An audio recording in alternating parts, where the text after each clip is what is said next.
Mga kapuso, LTO-6 nagapanawagan sa mga nagabakal sa second-hand nga salakyan nga tsekyaron sa ila opisina ang papeles sa salakyan antes sinibaklon agud hindi mabiktima sang rent tangay. Si John Sala nakatuto. Nakadangat na sa opisina sa LTO-6 ang report na tuhoy sa rentangay modo sa diin ginabaligyan ng mga biktima sa mga salakyan nga ginkawat.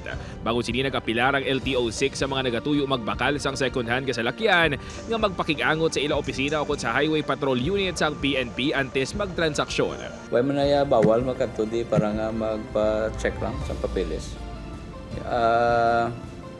Maski din siya, no, we have so many offices, no, all over. Makita tama na sa system. Nagbigan nga si Mana ginkasa sa Molo PNP ang entrapment operation sa duwa ka persona nga nagabaligya sa ginkawatan nga salakyan.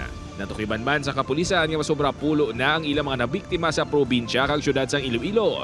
Si Manong Sani naabtan sa news team nga nagaparehistro sang iya salakyan sa LTO-6. Suno sa iya antes magpatigayon sang transaksyon, hugot gid sini ginatsekyar ang tanan nga mga dokumento. Yes sir, basta magano tapos ginatanaw mo gid na siya mga chassis kag engine number ya kun sakto gid. Magluwas sa pagtsekyar sa opisina sa LTO madamo man sa pamaagi suno kay Attorney Hedospan nga may baluan kung bala kinawatan ang salakyan.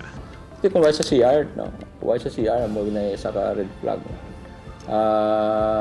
Ikaduwa, dapat tani, no, mas mayo tani kung nara ang tagiya mismo sa salakyan or authorized representative ya. Samtang napasaka na ang kaso nga estafa kag falsification of documents sa duwa ka mga suspects ang rentangay sa Molo. Nakagawa naman ang duwa ka mga arestado matapos makapiyansa.